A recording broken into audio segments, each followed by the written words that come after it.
Hello friends, आप सबका स्वागत। मैं हूं डॉक्टर शंकर सानप और आज हम डिस्कस करने वाले हैं हमारे बॉडी के एनाटॉमी में एक इम्पॉर्टेंट सिस्टम है जिसका नाम है ब्लड सर्कुलेशन, जिसको रक्ताभिसरण संस्था कहा जाता है। उसका हम डिस्कस करेंगे। तो इस सिस्टम का सबसे पहला कार्य क्या है। जैसे डाइजेशन सिस्टम में जो खाना बनता है और हमने देखा कि हमने रेस्पिरेशन जो सिस्टम है, जो भी हमारे हवा में वातावरण में जो ऑक्सीजन होता है वो बॉडी के अंदर ले लेना। इन दोनों को लेने के बाद इसको जहाँ जहाँ रिक्वायरमेंट है, पूरे बॉडी के जितने भी सेल्स है, जितने भी बॉडी के पार्ट्स हैं, वहाँ तक दोनों को पहुँचाने का मेन काम ये सिस्टम का है, जिसका नाम है ब्लड सर्कुलेशन। सर्कुलेशन का मतलब है जो कंटिन्यूस घूमता रहता है, एक ऐसा सर्कल आप कहो जो नॉन स्टॉप सर्कल है। क्योंकि सर्कल इसलिए बोला गया है, इसका ना कोई स्टार्ट पॉइंट है ना कोई एंड पॉइंट है। तो बेसिक कार्य है, जो खाना बॉडी को चाहिए है वो हमारे ब्लड के अंदर मिक्स होता है और जो ऑक्सीजन हमारे लंग्स में आता है उसको कलेक्ट करके कैरी करना और जहाँ जहाँ रिक्वायरमेंट है पूरे बॉडी को उसको पहुँचाना। और जो वेस्ट मटेरियल है बॉडी के, जो सेल्स है, उसका बाय प्रोडक्ट होता है, उसको वापस वहाँ से कैरी करके जो भी एक्सक्रीटरी सिस्टम है वहाँ तक पहुँचाना और उसको सर्कुलेट करना। ये बेसिक काम है हमारे ब्लड सर्कुलेशन सिस्टम का। तो इसमें हम सबसे पहले डिस्कस करते हैं क्या क्या इसमें बॉडी के पार्ट इन्वॉल्व है। तो सबसे इम्पॉर्टेंट इसमें पार्ट इन्वॉल्व है वो है, जो कि बहुत इम्पॉर्टेंट है, वो है हमारा हार्ट। हमारे हार्ट की खास व्यवस्था है, विशेषता है। हार्ट के 4 चेम्बर्स है, 4 हम इसको चेम्बर्स या तो हम इसको ये कहेंगे पंप कहेंगे। और इसमें हार्ट का जो बेसिक काम है वो है पंपिंग। जैसे हमारे घर में वाटर टैंक्स में एक टैंक होता है, यहाँ से पानी रिसीव करो, उसको कोई और फेंको, उसको कोई और छोड़ो। तो सेम हमारे बॉडी में जो ब्लड है उसको यहाँ से वहाँ अगर फोर्स कोई पंप दे रहा है वो हमारा हार्ट है। तो हार्ट में जैसे मैंने बताया 4 चेम्बर होते हैं। इन 4 चेम्बर का जो अगर हम काम देखें और तो उसमें सबसे पहले चेम्बर में हमारे पूरे बॉडी का जो खून आता है वो जमा होता है और दूसरा चेम्बर में जो खून जमा होता है वो वापस दूसरे चेम्बर में जाके वहाँ से लंग्स के पास जाता है। क्योंकि लंग्स का काम होता है, जैसे हमने पहले डिस्कस किया हुआ है, हमारे खून को प्यूरिफाई करना। क्योंकि अब जो खून हमारे हार्ट में आया है रिवर्स बॉडी से वो अनप्योर या हम उसको कहेंगे इम्प्योर ब्लड है, क्योंकि उसमें कार्बन डाइऑक्साइड है और उसका ऑक्सीजन इस्तेमाल हो चुका है। जब ये सेकंड चेम्बर है, ये ब्लड को पंप करके हमारे लंग्स में पहुंचाता है। लंग्स में क्या होता है, आपको सबको हमने देखा है, पहले जो ऑक्सीजन है और जो कार्बन डाइऑक्साइड है वो पहले से उससे अलग हो जाता है और जो हवा में ऑक्सीजन है वो उससे मिक्स होकर वापस वो ब्लड रिवर्स तीसरे कप्पे में आता है। हार्ट का जो 3rd चेम्बर है उसमें रिवर्स कलेक्ट हो जाता है।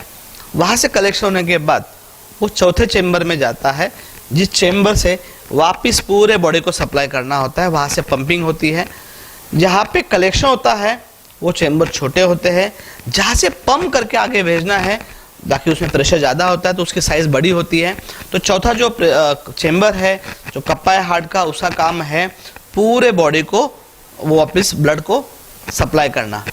अब हम देखेंगे सप्लाई कैसे होता है। हार्ट का काम देखा हमने, 4 चेम्बर है, उसका काम एज अ पंप है। तो सप्लाई जो होता है पाइपलाइन, जैसे हमारे घर में पानी आता है वो पाइपलाइन से आता है। सेम हमारे बॉडी में एक पाइपलाइन जैसे सिस्टम है, जाने वाले पाइप अलग है, आने वाले पाइप अलग है। जो हार्ट से निकलती जितनी पाइप्स हैं उसको आर्टरीज कहा जाता है, जिसको धमनियाँ कहा जाता है। प्योर ब्लड जो कैरी करती है हार्ट से पूरे बॉडी के हर ऑर्गन तक, उनको आर्टरीज कहा जाता है, जो कि थिक होती है क्योंकि उसमें प्रेशर ज़्यादा होता है और ये बॉडी के डीप में होती है, जो आपको ऊपर से दिखाई नहीं देगी। अब ये ब्लड जब इस्तेमाल होता है तो इसमें और एक उन ब्लड की हम बात करेंगे। इसमें ब्लड सर्कुलेशन ब्लड का बहुत इंपॉर्टेंट रोल है। तो ब्लड के अंदर कुछ ऐसे सेल्स होते हैं जिस चीज़ से ब्लड बनता है। लगभग 70% ब्लड में जो है वो पानी होता है प्लाज्मा के रूप में, और बचे हुए जो ब्लड है उसमें आरबीसी, जिसका मतलब लाल पेशी, उसके बाद डब्ल्यूबीसी होती है, उसका मतलब है पांड्रा सफ़ेद पेशी, जो कि हमारे बॉडी में एज अ सैनिक का काम करते हैं। उसके बाद प्लेटलेट्स होते हैं, जब हमें कोई जख्म होती है तो प्लेटलेट वहाँ पे आके आपस में जुड़ जाते हैं, क्लॉट हो जाता है, ताकि और ब्लड ना बहे तो जख्म जो है वो क्लॉट होके ब्लडिंग बंद हो जाता है। और जो बहने के लिए लिक्विड ज़रूरी है वो प्लाज्मा होता है, सीरम होता है। तो ब्लड जो है आरबीसी की हम बात करें आरबीसी के अंदर एक स्पेशल व्यवस्था है। आरबीसी दो काम करता है। उसके अंदर जो हीमोग्लोबिन होता है वो हीमोग्लोबिन हमारे ऑक्सीजन को चिपका के रखता है, वो पूरे बॉडी में कैरी करता है। और आरबीसी में दूसरा काम होता है, जो खाने डाइजेशन सिस्टम में जो खाना हमें मिला है, जो फ्यूल मिला है, जो ग्लूकोज है, जो न्यूट्रिशंस है, उसमें प्रोटीन हो गया, उसमें विटामिन्स हैं, ये सब को वो अपने साथ कैरी करता है। और वो ब्लड जो है पूरे बॉडी में उन आर्टरीज के अंदर से सप्लाई होता है। जब उसका इस्तेमाल होता है, वो जिसको न्यूट्रिशन चाहिए, जो चाहिए वो देता है। और मेन उसका जो ऑक्सीजन है वो आ जाता है, सेल उसका इस्तेमाल करती है, ऑक्सीजन एब्जॉर्ब करती है, ग्लूकोज जो भी जरूरी है एनर्जी एब्जॉर्ब करती है। अब वो ब्लड को बाद में कहा जाता है इम्प्योर ब्लड। वो ब्लड जब रिवर्स आता है, जिन पाइप के थ्रू वो कलेक्ट हो जाता है बारीक बारीक, उनको शिरा या आप इसको वेंस कह जाते हैं, जो कि सुपरफिशियल होता है।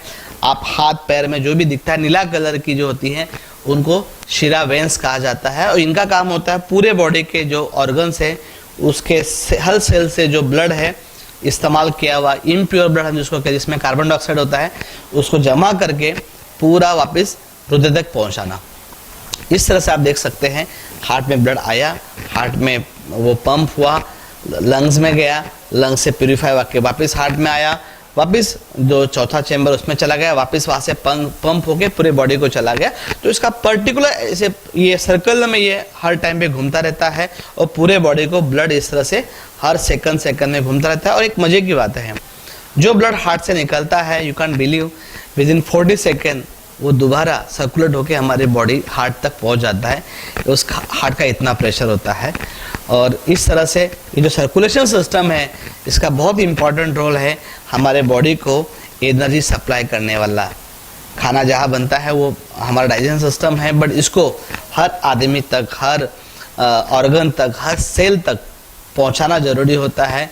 वो काम ये ब्लड सर्कुलेशन करता है। तो इसके हम कुछ बीमारी देखेंगे। अगर हम देखेंगे पार्ट वाइज, तो हार्ट मेन पार्ट है। हार्ट की बीमारी में एक आता है जिसको हार्ट फेलियर कहा जाता है, हार्ट वीक होता है। कई लोगों को बचपन से हार्ट जो डेवलप नहीं होता है तो उनका हार्ट कमज़ोर होता है। कई लोगों को हार्ट की जो वॉल है उसमें होल रहती है, जिसकी वजह से ब्लड का प्रेशर मेंटेन नहीं हो पाता है, तो पूरा ब्लड आगे न जाता है, वापस वो रिवर्स आता है। तो उन लोगों को ज़्यादा मेहनत का काम नहीं होता है, उसको बोलते हैं हार्ट में होल होना।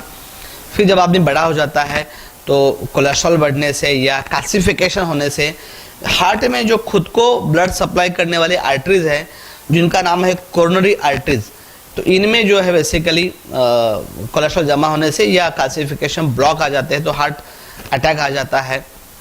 इसमें कई बार एक और धमनियाँ जो हमारी है, आर्टरीज है, उसमें प्रेशर बढ़ जाता है, जिसको ब्लड प्रेशर कहा जाता है। दो टाइप का ब्लड प्रेशर होता है, एक होता है उच्च रक्तदाब जिसको हम हाई ब्लड प्रेशर कहते हैं, दूसरा होता है जो कम होता है जिसको कहा जाता है लो ब्लड प्रेशर। उसके बाद इसमें एक और प्रॉब्लम है जो हमारे वेंस में होती है सर्कुलेशन के अंदर, वो है वेरिको वेंस।